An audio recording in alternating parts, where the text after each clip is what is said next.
nuevo nacimiento. Evangelio de Juan, capítulo 3, los primeros 12 versículos. Dice así: había un hombre de los fariseos que se llamaba Nicodemo, un principal entre los judíos. Este vino a Jesús de noche y le dijo: Rabí, sabemos que has venido de Dios como maestro, porque nadie puede hacer estas señales que tú haces si no está Dios con él.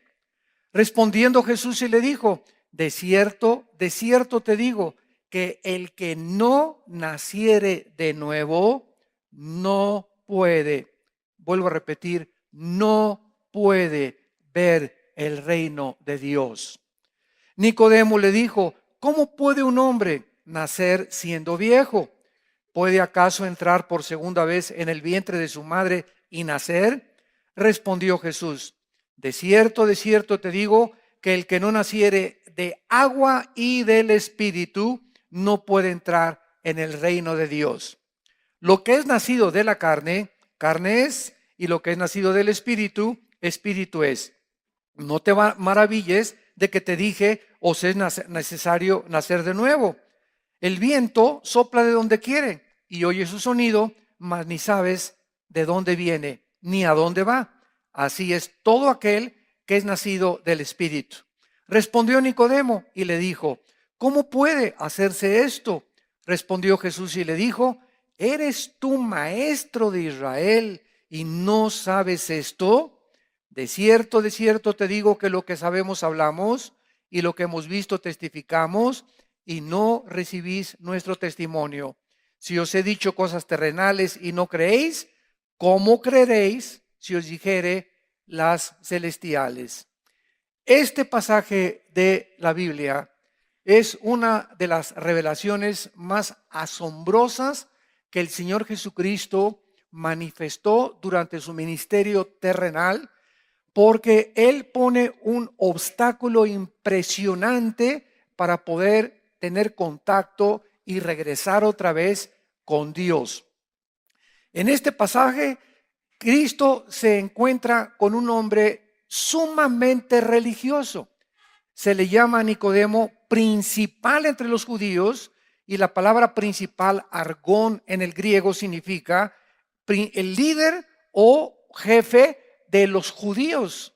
O sea, era un maestro de maestros en los tiempos de Jesucristo. Era de los hombres más letrados en el Antiguo Testamento. Y este hombre, Nicodemo, parece ser, ¿verdad?, que comenzó a ver los milagros de Cristo y de alguna forma comenzó a sentir que Cristo era una persona especial y que manejaba las Escrituras como ninguno de los fariseos las había manejado anteriormente. Entonces, lo más importante que podemos nosotros ahorita en este momento enfatizar es que él se encuentra con un hombre religioso que creía que a través de la religión podía encontrar a Dios, que creía que a través de pertenecer al catolicismo o al mormonismo o al hinduismo o al islam o a cualquier religión podía la persona tener contacto con Dios. Entonces, cuando Cristo le contesta a Nicodemo que tenía que nacer de nuevo, se queda completamente Nicodemo absorto, no sabía qué contestar y no entiende el lenguaje espiritual con el que Cristo le comienza a relatar qué es el nuevo nacimiento. Vamos pues a ver, lo interesante del caso es que esta persona era sumamente religiosa en los tiempos de Cristo, y vamos a explicar claramente lo que es el nuevo nacimiento. Número 1, veamos por qué debemos nacer de nuevo. Muy bien, Dios crea al hombre desde el principio de la creación a su imagen y semejanza. Génesis 1, 26 y 27.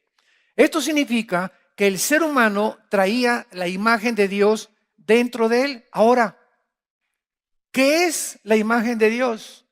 ¿Qué es lo que Adán tenía que cuando el pecado entró se perdió?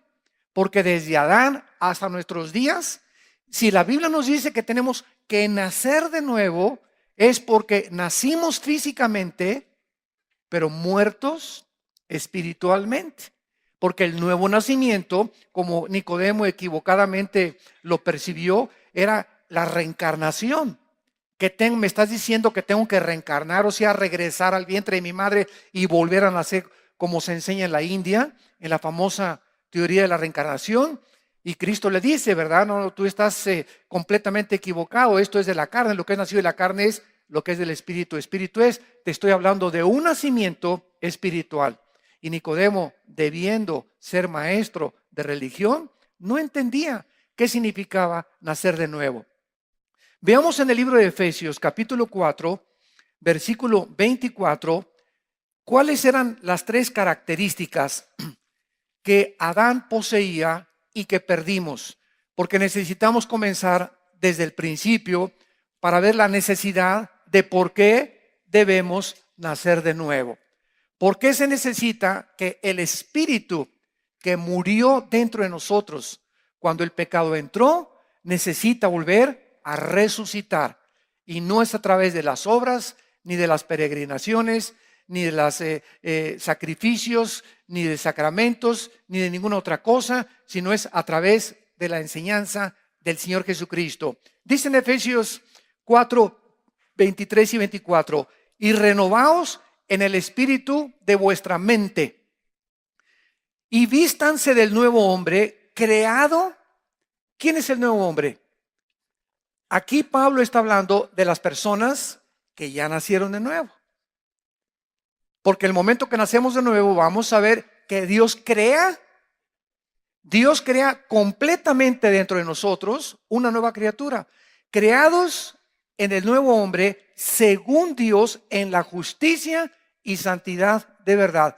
Tres elementos, tres cosas poseemos ahora los cristianos que no teníamos antes de nacer de nuevo.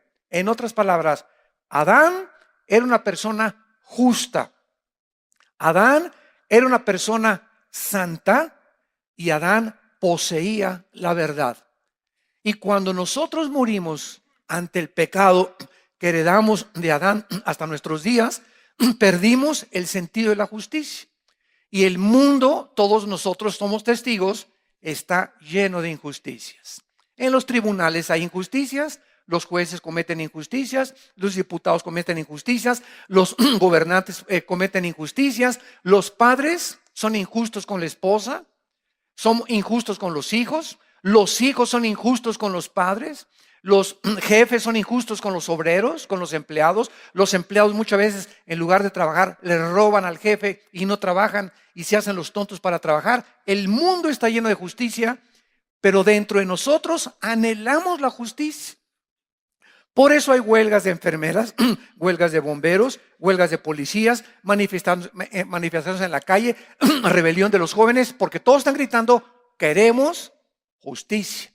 Todos estamos luchando otra vez por regresar a que haya justicia en el mundo, porque se perdió con el pecado. En segundo lugar, se perdió la santidad.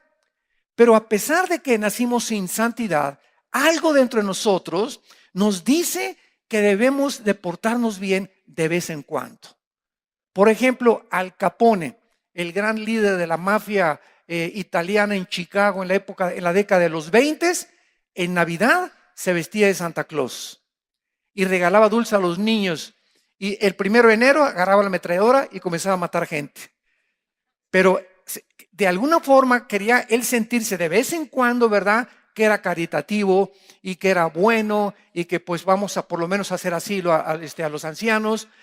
Ustedes conocen también a grandes capos en Colombia, ¿verdad?, que han controlado el mundo y le regalan a la gente habitaciones, campos de fútbol, ¿verdad? Y aparentemente la gente cree que son altruistas y que le hacen bien a la gente y tienen una vida doble. Por otro lado, matan personas, explotan edificios, pero tratan de hacer algo porque traemos dentro de nosotros que necesitamos portarnos bien.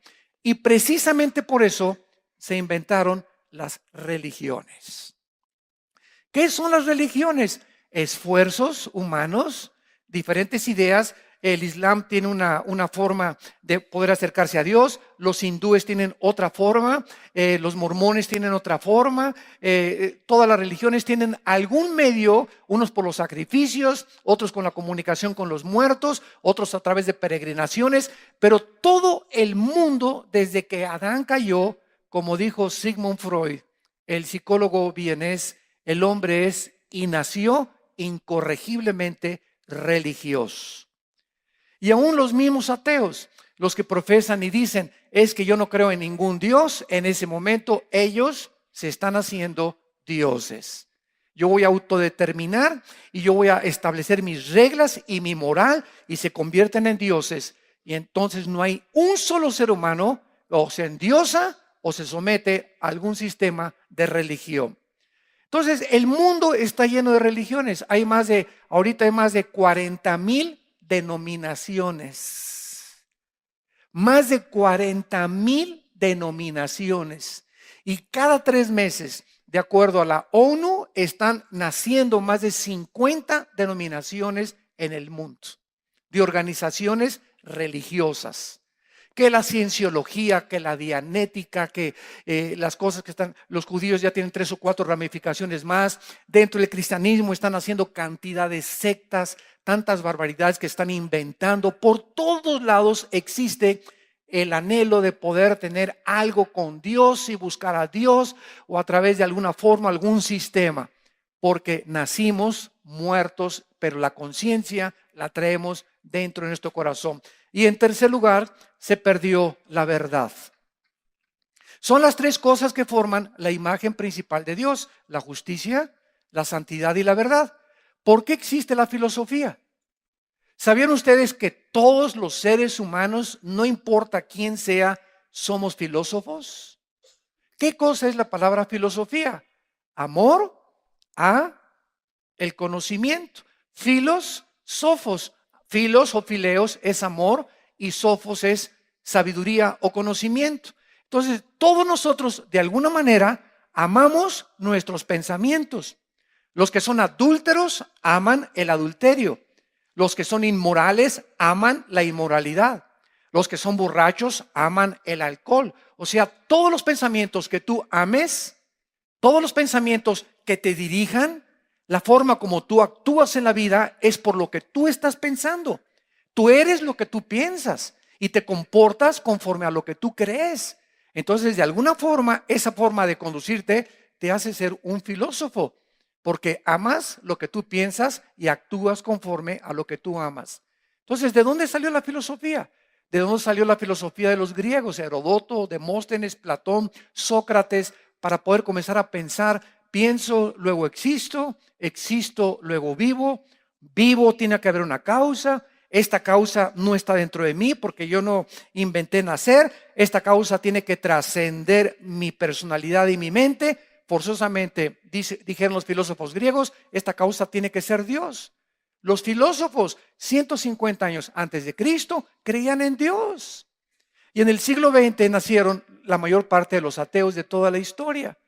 O sea, los filósofos del siglo XX, Carlos Darwin, ateo; Sigmund Freud, ateo; Carlos Marx, ateo; Friedrich Nietzsche, ateo; Ingersoll, ateo; Bertrand Russell, ateo; Jean-Paul Sartre, ateo; Christopher Hitchens, que se acaba de morir, ateo; Richard Dawkins, que es el ateo número 1 en el mundo, ¿verdad? Que acaba de escribir un libro, La ilusión de Dios. Todos estos hombres se creen mejores que Demóstenes, Sócrates y todos los filósofos de la época de oro de la filosofía. Y la filosofía no ha evolucionado porque eran más grandes pensadores ellos que los de aquí. Entonces, amamos la verdad, queremos conocer la verdad, pero no sabemos que la verdad no se encuentra en ningún sistema. La verdad se encuentra en una persona que se llama Jesucristo. Y dice Colosenses capítulo 2, en Él, cuando Jesucristo entra a tu vida, vamos a ver cómo se nace de nuevo. Cuando Él entra a tu vida, en ese momento, en Él están escondidos todos los tesoros del conocimiento y de la sabiduría. Dice en 1 Corintios 2, lo vamos a ver, tenemos la mente de Cristo. O sea, cuando nacemos de nuevo, comenzamos a conocer la verdad. Como dicen los jóvenes, la neta de todas las cosas. Entonces vemos esto, ¿verdad? Que Dios, aparte de que Adán tenía el conocimiento, la justicia y la verdad, y se perdió, y se comienza a recobrar hasta que nacemos de nuevo, hasta que nos convertimos a Jesucristo, Dios hizo al ser humano libre. Hace muchos años, un teólogo llamado Agustín de Hipona, en los primeros años de la era cristiana, hizo esta conclusión. Dios tuvo tres opciones para crear el mundo. Número uno, no crear nada. El Padre, el Hijo y el Espíritu Santo han existido siempre. Ellos, el Padre, el Hijo y el Espíritu Santo, no tienen necesidad de crear nada, porque pueden haber existido, ¿verdad? O coexistido eternamente porque son perfectos. No tienen ninguna necesidad de nada ni de nadie porque son perfectos. Número dos, Dios pudo haber creado un mundo donde no hubiera maldad, donde Lucifer no se rebelara y el pecado no entrara al mundo de los humanos. Y número tres, Dios pudo haber creado, que fue lo que creó, y permitió un universo donde el pecado entrara. Estas tres opciones las escribí en el libro que tengo, y lo pueden ustedes conseguir, que se llama Dios y la existencia del mal, donde yo trato de explicar por qué Dios permite la existencia del mal, porque siempre que enfrentamos ateos es uno de sus principales argumentos que esgrimen. Si Dios es bueno, ¿por qué permite el mal? Porque si Dios es misericordioso, ¿por qué permite los tsunamis? ¿Por qué permite que los niños chiquitos se mueran? ¿Por qué permite el cáncer? ¿Por qué permite esto y el otro? ¿Por qué permite un hombre como Nick, que no tiene brazos ni piernas, haya nacido como un tamal? ¿Por qué permite estas cosas que no nuestro cerebro limitado y en tinieblas por el pecado no nos alcanza a comprender hasta que venimos a la Biblia? Y la Biblia nos comienza a explicar y comenzamos a ver que las tinieblas se comienzan a hacer a un lado y comenzamos y decimos, como dijo Job, ahora me callo porque tú lo hiciste y aunque me matares, en ti seguiré esperando, porque me purificarás como el oro. Entonces Dios en su sabiduría permite que hacer un universo donde el mal exista. ¿Por qué? Vean la sabiduría de Dios. Si tú contestas, pues si yo hubiera sido Dios, mejor no hubiera creado nada, no se puede sostener filosóficamente tu proposición. ¿Por qué? Porque no puedes demostrar que la nada es mejor que lo algo. Entonces muchas veces, ¿verdad? Tú no puedes decir, es mejor no haber nacido a haber nacido, porque no sabes hasta que naces el propósito por el cual naciste. Número dos, si Dios hubiera creado un universo donde no hubiera estado el pecado, hubiéramos sido un mundo de robots. Donde todos, ¿verdad? Ámame, ámame, nos he dado cuerda a Dios, ámame, ámame. Criaturas completamente robotizadas, programadas para amar a Dios. Pero Dios escoge su tercera opción en su infinita sabiduría para que pudiera haber criaturas que determinaran libremente amarlo, conocerlo y servir. Entonces, cuando hay libertad, tiene que haber dos caminos. ¿Se imaginan ustedes esos países que hay ahorita en el mundo donde voten por tal presidente y nada más hay un candidato? Digo, por favor, y aunque haya dos, muchos países, ¿verdad? Sabemos que aunque haya dos, el que va a ganar es el macho machín o el papucho de papuchos. Entonces, ahí pues no hay libertad. ¿Cuál libertad? ¿Cuál democracia, no? La democracia es una falsedad totalmente en muchas naciones. Entonces, si no hay dos caminos, si no hay dos opciones, no hay libertad. No es cierto que haya libertad. Entonces tiene que haber la libertad de escoger un camino, el bien, y la libertad de escoger el otro camino. No quiero seguir el bien, quiero ser malo. Y esto es una opción que cada persona determina, por lo cual va a ser juzgada. Entonces Dios permite la entrada del mal, porque al entrar el mal en el universo, la criatura en su libertad abusa de esta libertad y el mal entra a la creación. ¿Qué es el mal? Dios no es el creador del mal. El mal entra cuando las criaturas que Dios creó abusan de la libertad y entonces esto es lo que se convierte en la maldad. Cuando tú tienes un coche y te da el gobierno la licencia, señor Pancho Pantera, usted va a manejar, pero sabe una cosa, hay señales 80 de velocidad, hay altos y usted es libre para manejar en la carretera, libre para manejar en la ciudad, pero usted tiene que estar restringido por los altos y las señales de tránsito. Si usted se cruza un alto, usted está violando esta libertad y puede usted morir en un choque. Entonces, todo en la vida está limitado. Una cosa es libertad y otra cosa es libertinaje. Sale el Pitirijas, chicas, cuijas de la cárcel y le dice el juez: Pitirijas, eres libre, ya pagaste tu sentencia. Y el Pitirijas sale: gracias a Dios, gloria, sí, ahora sí que viva Zapata, esto y el otro, y voy a seguir matando. Espérame tantito, Pitirijas, eres libre para portarte bien. La libertad que se te concede no es para que hagas el mal, porque si haces el mal ya no es libertad, es libertinaje. Muchachas, ustedes son libres para tener un novio y son libres para casarse con el que quieran, pero si tú abusas del sexo, tú vas a tener consecuencias con las cuales vas a tener que responder a tu cuerpo, a tu familia, a tu bebé que van a ser y a Dios también. Entonces, tiene forzosamente que haber esta opción, si no, no habría juicio. ¿Para qué vamos a ser juzgados después de morir? Para saber cómo usamos la libertad que Dios nos dio.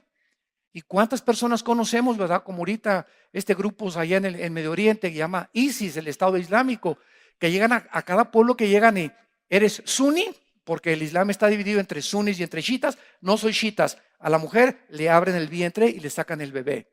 A los hombres los decapitan y a los niños les cortan los brazos para que nunca puedan ser guerreros. Y están haciendo miles de masacres. Hace poco a un piloto de Jordania lo metieron en una jaula y lo quemaron vivo. Ya son cosas, ¿verdad?, donde un grupo de personas han dejado de ser humanos. Ya descendieron este grupo al nivel de los animales, donde ya no hay sentimientos, ya no hay afecto natural, ya no hay amor ni compasión por ningún ser humano. Aman el sufrimiento, aman ver sufrir a los demás. Los animales matan por comer, nosotros por placer. Entonces, ¿quién de nosotros podría pensar que si agarran vivos estos individuos no merecen la pena de muerte? Todos gritaríamos amén, amén y amén. Esas personas perdieron el derecho de vivir. Y esto fue lo que Dios estableció claramente en la Biblia. Entonces Dios nos concede eso, ¿verdad? Pero el hombre se rebela contra su creador.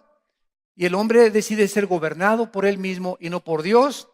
Y veamos nosotros en Génesis capítulo 3, inmediatamente todo esto nos va a ayudar a comprender las palabras de Cristo, por qué tenemos que nacer de nuevo. Vamos a ver que el ser humano, al pecar, al decirle Dios a Adán: Adán, mira el huerto tan lindo que tienes. Mira nomás esos árboles de mangos, Adán. Mira esos árboles de naranjas, los melones, los tomates, las uvas, las vides, etcétera, las higueras. Tú puedes comer de todo, Adán. Pero hay un solo árbol, Adán. Solamente una prohibición tienes. Tienes libertad para 99 cosas y una sola cosa te prohíbo: que no comas de ese árbol del conocimiento del bien y del mal. ¿Qué tenía este fruto que Dios no quería que el hombre, creado a su imagen y semejanza, participara de él? Independientemente que haya sido una manzana o un chabacán o una naranja o un mango, la fruta que se comió Adán, casi siempre se cree que es una manzana, porque la manzana es la fruta que más vitaminas y minerales tiene de todas las frutas. Hay un dicho en inglés que dice: one apple a day keeps the doctor away. Una manzana diaria mantiene al doctor lejos de tu vida. Porque si tienes gastritis y acidez, una manzana en ayunas, olvídate, medicina es lo mejor contra la acidez estomacal, es lo mejor contra la diabetes, es lo mejor contra el colesterol, es buenísima en ayunas una manzana o dos, los que te quieras comer, ¿verdad? Entonces, bueno, suponiendo que fue una manzana, pero ¿cuál es el propósito de Dios? El árbol del conocimiento. Pero noten esto, era un fruto que tenía el conocimiento, no dijo del mal, del bien y del mal. En otras palabras, Adán, yo no quiero que si tú comes este fruto, determines por ti mismo qué es bueno y qué es malo. Este era el propósito de Dios. Dios no quiere que el ser humano decida para nosotros mismos qué es bueno y qué es malo. Y como nosotros participamos de ese fruto, estamos como estamos. Ahora, para nosotros, el matrimonio entre un hombre con un hombre no tiene nada de malo. Hasta la boda hacen. Y hasta familiares van y aplauden. Es que se quieren los dos, Chuchín y Manuelito se quieren. Y Jimena con Carmelita se quieren. Y el ser humano ya perdió completamente la noción entre el bien y entre el mal. Ya no sabe qué es bueno y qué es malo. Y olvidando la Biblia y los principios morales es ilógico, ¿verdad? Si continuamos así, el mundo va a quedar despoblado, porque ¿quién va a traer a los bebés al mundo? Pero son tan cínicos que quieren adoptar por el amor de Dios.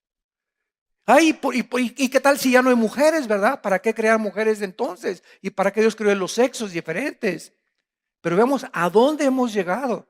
Hemos llegado al punto donde también antes de casarse no hay ningún problema. Dicen los doctores, los sexólogos y los doctores del amor y los expertos que para probar antes de casarse tengan relaciones sexuales, y es lo más normal del mundo que todo el 90% de las mujeres que se casan actualmente entran sin la virginidad al matrimonio, porque es lo más normal del mundo. Es lo más, ya en las escuelas regalan condones, en las universidades regalan condones, en los clubes, en todos lados, ¿verdad? Porque es lo más normal del mundo. Eso es lo que nosotros pensamos. La Biblia dice que es pecado. Y es Dios el que estableció las leyes morales para que seamos gobernados por ellas. Pero como las hemos violado nosotros y hemos querido nosotros decidir qué es bueno y qué es malo, ahí están las consecuencias a nuestro alrededor. Mujeres embarazadas, mujeres madres solteras, SIDA, enfermedades venéreas, ébola, problemas bacteriológicos, problemas en la microbiología, problemas en lo que estamos haciendo, cánceres, etcétera, etcétera. ¿Y todo por qué? Porque nos creemos dioses, porque nosotros creemos que podemos decidir entre el bien y entre el mal. Ahí están los nazis del siglo XX, que para ellos matar 6 millones de judíos era matar ratones. Así dijo Hitler: los judíos no son seres humanos, son ratones. Oye, ¿viste contra la cola? O las orejitas o el color gris de los ratones. Pero de acuerdo a su perspectiva los convirtieron en ratones. ¿Y saben lo que hicieron los nazis? Cuando les juzgaron en 1947-48 en Nuremberg, en Berlín, en Alemania, se levantaron los generales, los sobrevivientes, y dijeron esto: es que para nosotros eso era eliminar por causa del partido. Nosotros no le llamamos asesinato, no asesinamos a nadie, eliminamos por causa del partido. O sea, le cambiaron al asesinato, lo maquillaron y le pusieron eliminar por causa del partido. Y nosotros dijeron: no robamos a nadie, solamente expropiamos. Comenzaron el pecado a maquillarlo y a ponerle otro nombre para que no se oiga tan feo: robo ni asesinato. Comenzaron ellos a determinar. Imagínense ustedes entonces quién está bien: los nazis, porque para ellos era bien lo que hicieron, o en Occidente, que los condenamos por el crimen a 6 millones de judíos. Entonces, ¿dónde está el parámetro? ¿Quién en el mundo nos va a decir quién estaba mal? ¿Ellos o nosotros? Para los islámicos ahorita radicales en el Medio Oriente, para ellos es bueno lo que están haciendo: quemar vivos a los prisioneros, establecer el Estado en todo el Medio Oriente. Para nosotros es un asesinato. ¿Quién es el que tiene la verdad? ¿Quién es el que puede decir, el juez, y decir ellos tienen razón, nosotros no, o ellos nos echan la culpa? Es que en Occidente, ¿verdad?, hay mucha pornografía y las mujeres y Hollywood, y ellos atacan eso y le llaman Satán a Estados Unidos y hijos de Satán a Israel, y Occidente y Estados Unidos los condenan como asesinos y como terroristas. ¿Qué pasa si no tenemos una ley moral? Si no tenemos alguien que nos diga: el hombre no determina el bien y el mal, soy yo, dice Dios en la Biblia. Y este es el mensaje que nosotros poseemos: predicar el evangelio de la gracia de Dios a un mundo que está confundido entre el bien y entre el mal. Adán no participa de ese árbol, y cuando Adán participa de ese árbol, se independiza de Dios. Y desde Adán hasta nuestros días, el hombre ha comenzado a determinar qué es bueno para mí, no es malo para ti. Lo que es malo para ti, no es bueno para mí. Como hace algunos años, cuando vivía el presidente Ronald Reagan, que murió como cristiano, uno de los mejores presidentes que ha tenido Estados Unidos después de Abraham Lincoln. Llegó al aeropuerto Ronald Reagan y un periodista lo interrogó y le dijo: ¿qué piensa usted de los homosexuales? Y entonces Reagan dijo, ¿verdad? Pues yo no estoy de acuerdo con ellos, porque eso es pecado, eso es algo que no debe ser, es contra la naturaleza. Dios hizo al hombre y Dios hizo a la mujer. Y entonces el periodista le contestó y le dijo, eso es lo que usted piensa. Y entonces Reagan le volvió a contestar, ¿sabe una cosa, señor periodista? No es ni lo que usted piensa ni lo que yo pienso. Nuestra opinión no vale la pena, sino lo que dice Dios en la Biblia. Y ese es el relativismo en el que hemos llegado. Te encuentras con personas y te dicen, es que para ti eso es malo y para mí eso es bueno. Entonces, si para ti eso es malo, pues está bien, es malo, pero para mí no es malo hacer lo que estoy haciendo. ¿Qué pasaría si no tuviéramos un patrón? Y ese es el punto al que el mundo ha llegado. Ya se están legislando los gobiernos, que son instituciones basadas en la institución más santa y más sagrada, que es el matrimonio. Están legislando los matrimonios gays. Los gobiernos están, es un suicidio moral de los propios gobiernos en el mundo entero y los estados que lo están haciendo. Porque es un ataque directo frontal contra la familia, contra el núcleo que forma la sociedad. Napoleón Bonaparte, cuando dijo en Francia en su primer mensaje, denme ustedes grandes familias y yo haré de Francia la mejor nación de Europa. El mismo Napoleón Bonaparte estaba consciente que la familia es destruida, la nación no sobrevive, porque las naciones están formadas sobre sociedades formadas por familias. Y ahorita la familia se está destruyendo. El ser humano muere entonces espiritualmente de Dios, el conocimiento de Dios, la justicia de Dios, la santidad de Dios, se mezcla, se ensucia y de Adán hasta nuestros días nacemos todos muertos. La palabra muerte en la Biblia, escucha, no significa cesar de vivir. La palabra muerte no significa cesar la existencia. La palabra muerte significa separación. Cuando tú mueres físicamente, no dejas de existir.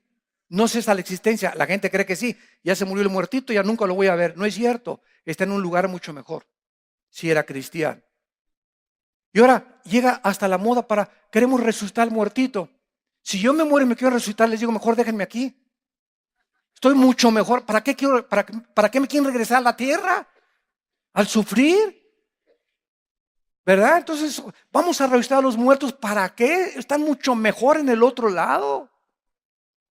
Entonces, si conocemos la Biblia y comenzamos a entender la perspectiva divina, comenzamos a ver las cosas con la lente de Dios, con el enfoque con el cual Dios quiere que nosotros veamos el mundo.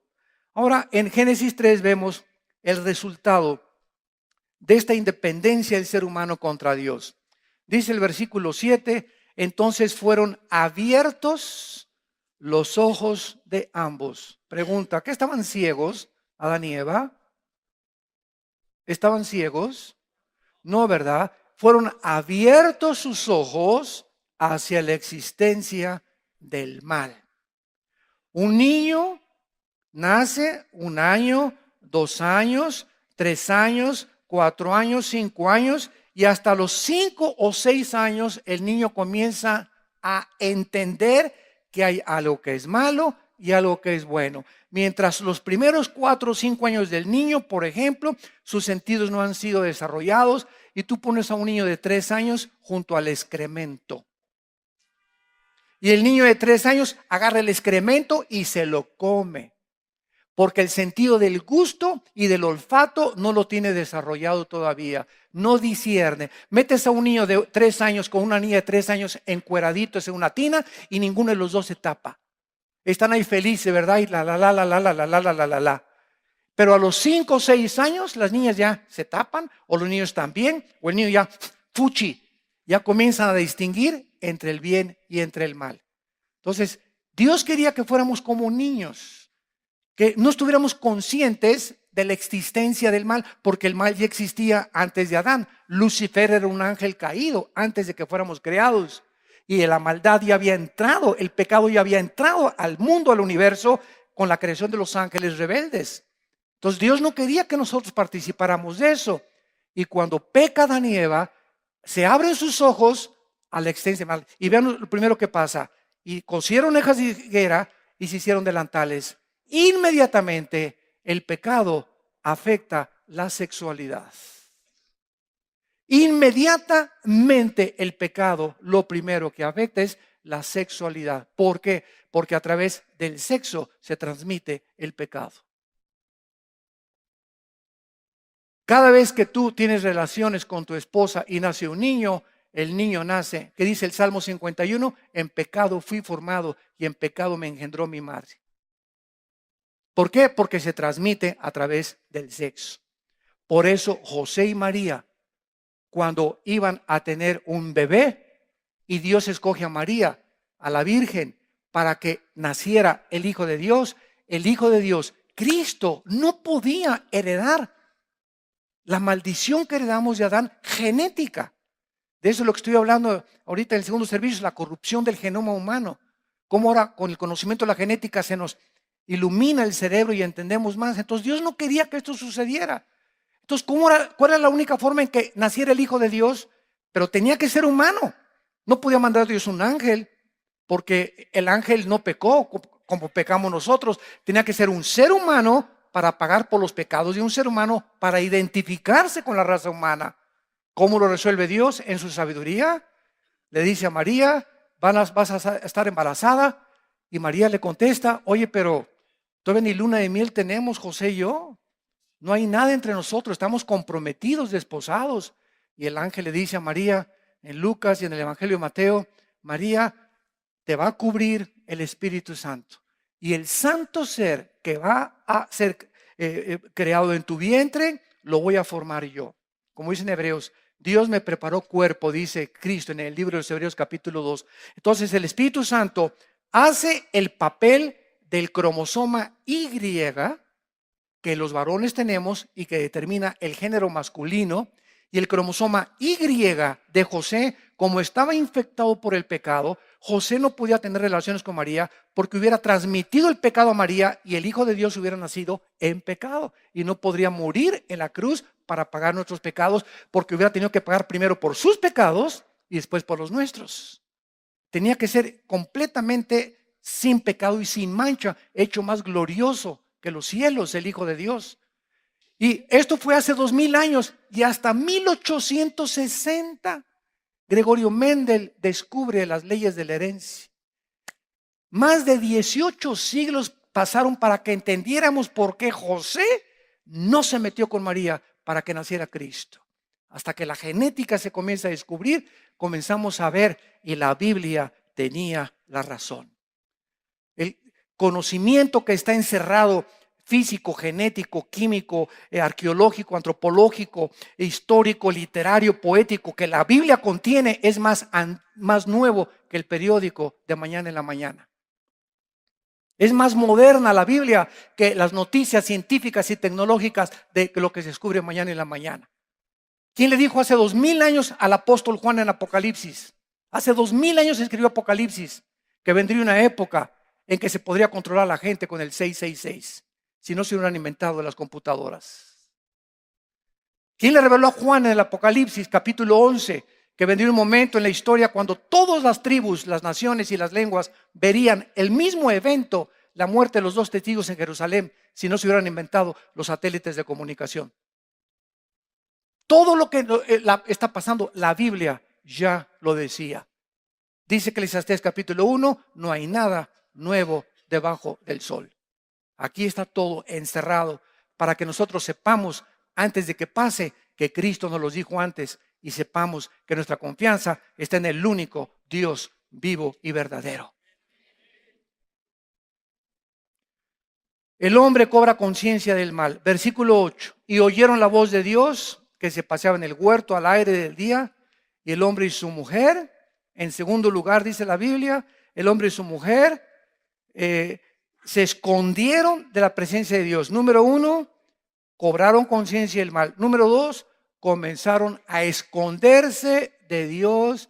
Y ahora, desde Adán hasta nuestros días, todos los seres humanos, cuando nacemos, le huimos a Dios. Porque cuando nos enfrentamos con el Dios de la Biblia, el Dios vivo y verdadero, que es el único de las religiones que existen, que dice que cuando venimos a Él serviremos y nos deshagamos de todo lo que es los ídolos.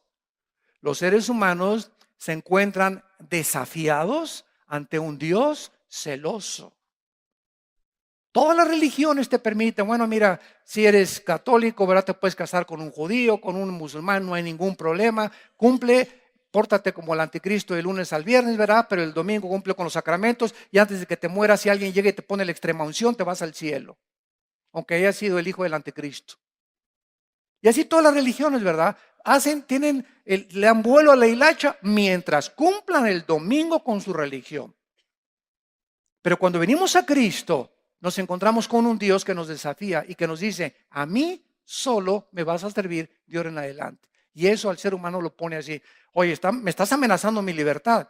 Es un concepto demasiado fuerte para mí. Así es, porque yo soy el Dios verdadero.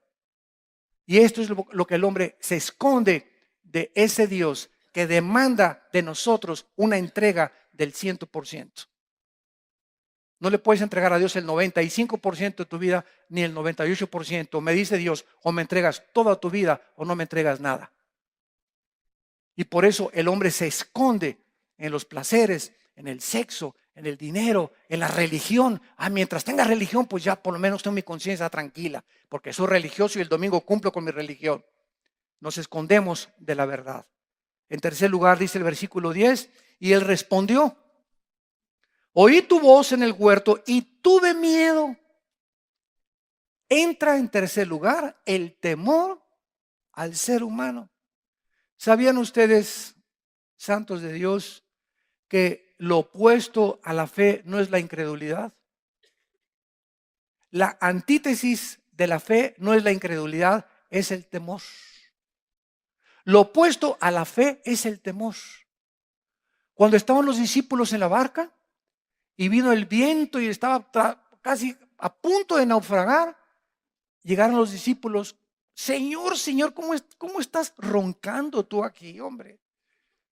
¿Qué no te da cuidado que estamos nosotros a punto de naufragar? Despiertas algo, Señor. Y cuando se levanta Cristo, no les dice incrédulos. Lo primero que les dijo Cristo es, ¿por qué tienen temor? Es lo contrario a la fe. El temor mata completamente nuestra confianza en Dios. Por eso Dios no nos dio un espíritu de temor, porque por naturaleza somos miedosos y temerosos de todo. Y si le entrego mi vida a Dios, ¿qué me va a pasar? Y si me entrego a Dios, a lo mejor ya me voy a perder de estos placeres. Y si le entrego mi vida a Dios, a lo mejor ya Dios me va a quitar las fiestas. Y estamos llenos de temores, creyendo que lo que nosotros tenemos es mejor que lo que nos ofrece Dios. Tenemos temor de entregarnos a Dios porque creemos que nos va a pedir demasiado o que no nos va a gustar lo que nos va a pedir. Por favor, el que dio su vida por nosotros, ¿no nos dará las mejores cosas? Si nos dio a su Hijo. Pero estamos llenos de temores de entregarnos completamente o de consagrarnos, porque a lo mejor Dios me pide irme a la China y me quita a mis hijos y a mi esposa. Por favor, ¿verdad? Ya deja de comer pizza en la noche. Son pesadillas, ¿verdad? Como decimos, son marihuanadas. Entonces, el temor entra a la vida y dice en 1 Juan capítulo 4, en el amor no hay temor.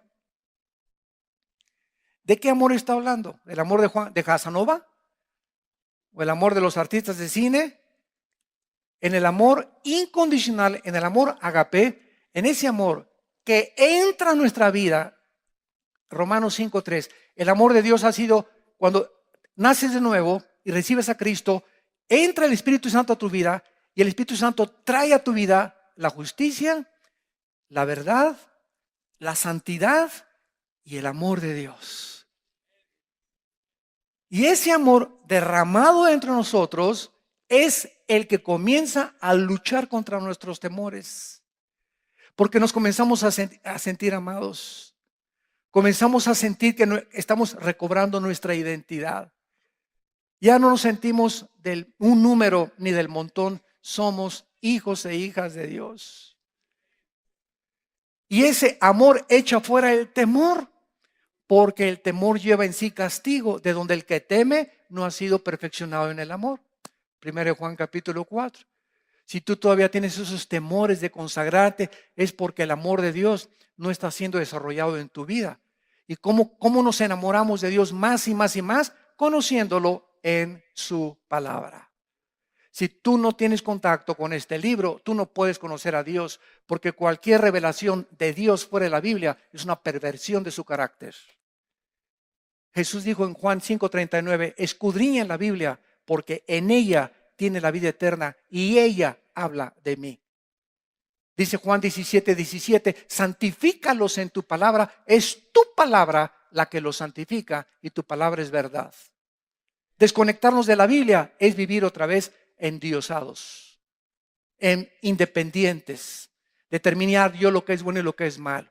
Pues para mí es esto bueno y para ti es malo. Y cuando nos desconectamos de la Biblia, nos desconectamos de Dios. Vemos nosotros en último lugar en el versículo 13 de Génesis 3. De Génesis 3, entonces Jehová Dios dijo a la mujer, ¿qué has hecho? Y dijo la mujer, la serpiente me engañó y comí.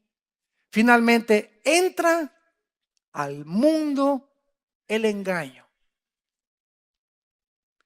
Y la Biblia termina en Apocalipsis capítulo 12 diciendo estas palabras en los últimos libros del Apocalipsis. En Apocalipsis 12, Satanás, el diablo, que engaña al mundo entero. Entonces, vivimos en un mundo donde nada de lo que nos rodea es real. Es un mundo como Disneylandia. Tú vas a Disneylandia y, Mickey, y te subes a un juego, igual Reino Aventura, ¿verdad? Y entras así, y mientras estás ahí, mientras pasas, haz de cuenta que es como un túnel, y cuando sales igual de deprimido. Te duró el 20, 1 hora, 2 horas, porque vuelves a la realidad. El domingo vamos al fútbol y el América ganó esto y el otro, y el lunes en la mañana a trabajar otra vez, y al tráfico otra vez. Llegas de tu luna de miel y te enfrentas a la realidad también. Ahora estoy conociendo que esto no es un príncipe, es un alacrán con el que me casé, ¿verdad? Y el diablo es el que nos pinta todo nuestro alrededor. El diablo, mira, el dinero, y ahí vamos, hay millones de personas. El amor al dinero es la raíz de todos los males. Y asesinan, roban, trafican, estafan, porque creen que unos pesos más los va a poder sacar de sus problemas y les va a dar más felicidad y van a tener capacidad de hacer mucho más cosas, creyendo que es el dinero y no el que provee el dinero. El sexo, no. Tú en las telenovelas nunca ves a ver un galán con cara de gavilán. Todos los chavos que sacan las telenovelas son guapísimos, ¿verdad? Y nunca ves a una chava también con cara más que Betty la Fea. O no sé si se llamaba Betty, ¿verdad? Se sacan puros modelos, o sea, lo mejor que escogen y lo mejor de los hombres.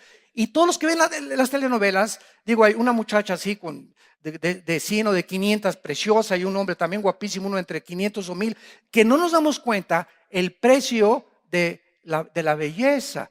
Esas mujeres se creen tan lindas que se casan 1, 2, 3, porque creen que ninguno las merece de lo bellas que son, porque cualquier hombre paga lo que sea por casarse con una mujer de esa, y los hombres galanes iguales.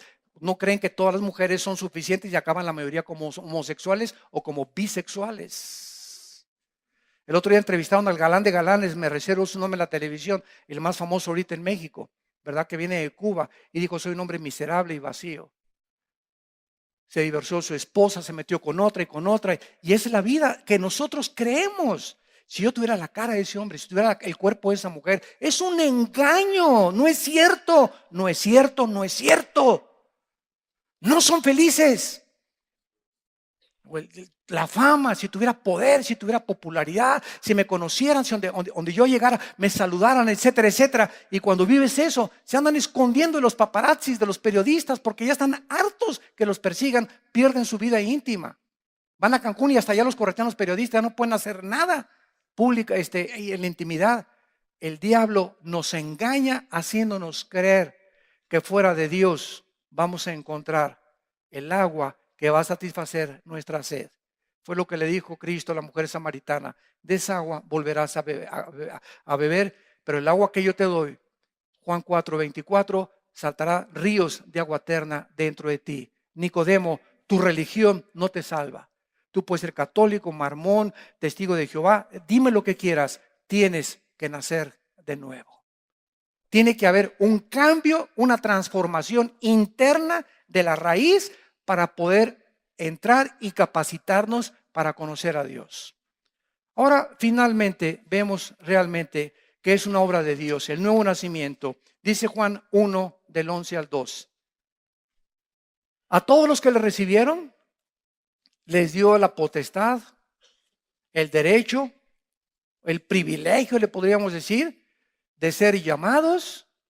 Nada, escuchen, nada más a los que le recibieron. Dios nos da el derecho de ser llamados hijos e hijas de Dios, por lo cual somos hermanos en la fe. La semana pasada le mostré a mi esposa un correo lindo que me llegó de una mujer de una religión. Y me dice, hermano, me llamó hermano, una mujer sincera de otra religión. Hermano Armando, ¿verdad? María lo está esperando. Y yo sé que usted es de nuestro equipo, ¿verdad? Y dice, yo no soy docta en las escrituras ni conozco la Biblia, pero yo sé que usted tiene corazón para Dios y he estado escuchando sus conferencias y usted lo único que necesita es ser de nuestra religión. Y me dio tanta ternura esa carta, ¿verdad? Se la enseñé a mi esposa y le dije, ¿sabes qué? Aquí tenemos una persona que es sincera, sinceramente equivocada, pero sincera, pero sincera. Y ella así comienza su correo. Quiero decirle que no soy docta ni conozco la Biblia. O sea, toda su enseñanza de ella son tradiciones nada más. Nunca ha checado que lo que le han enseñado es la verdad. Y le contesté y le expliqué la diferencia claramente. Le dije, con el respeto y la sinceridad que usted me ha escrito, le contesto con mucho amor también, sin temor a ofenderla. Y le dije, la Biblia es tas, y por eso usted piensa estas cosas. Y le di el plan de salvación y le dije, ¿verdad? Usted tiene que nacer de nuevo. La religión no es suficiente para entrar a conocer a Dios. No me ha contestado esto, estamos orando por ella y ojalá que Dios la toque con ese correo que le reenvíe otra vez. Pero así tenemos a la gente, ¿verdad? Que creen que por pertenecer a una religión ya están ellos con la visa y el pasaporte al morir para ir a la eternidad. Qué susto se van a llevar. Tienes que nacer de nuevo. Es una obra de Dios, no es de la sangre, no se hereda. El otro día me encontré una persona y me dijo, es que mi prima es monja. Le digo, aunque tu prima sea monja y aunque tu tío sea el arzobispo primado de Tecamachalco, eso no te hace entrar al cielo. No es por herencia, no es voluntad de carne ni de sangre. Tienes que nacer de nuevo, es una obra de Dios. En segundo lugar, es una nueva vida. El que está en Cristo, nueva criatura es. Somos una nueva creación que come como es un niño que acaba de nacer. Lo podemos comparar físicamente. El bebé cuando nace, ¿verdad? Y comienza a hablar, a balbucear. Y la mamá le da leche, la leche de ella. Porque los niños que crecen con la leche de la mamá, el primer año está la mamá protegiéndolo de enfermedades múltiples. Que ninguna leche sustituye química la leche de la mamá. Dios proveyó en la leche materna todas las defensas, los minerales, las vitaminas, porque es la leche creada por Dios. Y dice en primera de Pedro 2:2, crecer por la leche, y decía la leche espiritual no adulterada. Es esta leche la que está aquí y no ninguna otra cosa, ningún libro, la que te va a hacer crecer si recibes a Cristo para poder desarrollarte y llegar a ser un guerrero, una guerrera de Dios. Es una vida permanente porque esta vida no la perdemos. La salvación no se puede perder.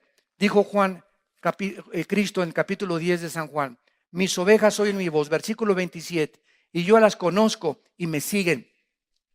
Y les doy vida eterna y no perecerán jamás. Ni nadie las arrebatará de mi mano.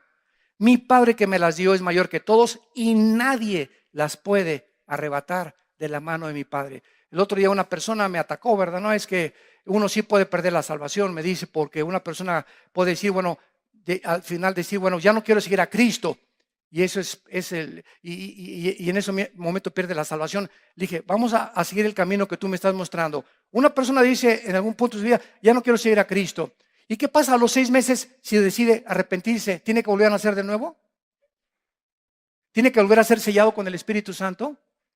¿Tiene Cristo que volver a morir por sus pecados para pagar por ellos? ¿O por cuántos pecados murió Cristo? ¿Por los pasados, presentes o futuros? por todos.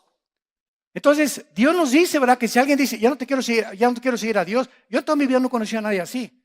Puedes caer en drogas, puedes caer en alcohol, puedes caer en adulterio, puedes caer en todos los pecados. Pero la sangre de Cristo nos limpia de todo pecado. Y cuando un hijo se aparta, el Señor de la oreja y a cuerazo limpio te hace regresar.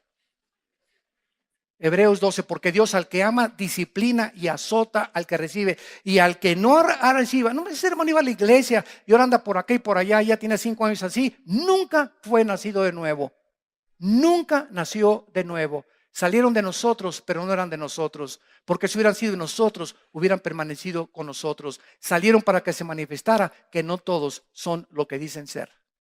Entonces la iglesia está llena de personas que se dicen cristianas y no han nacido de nuevo.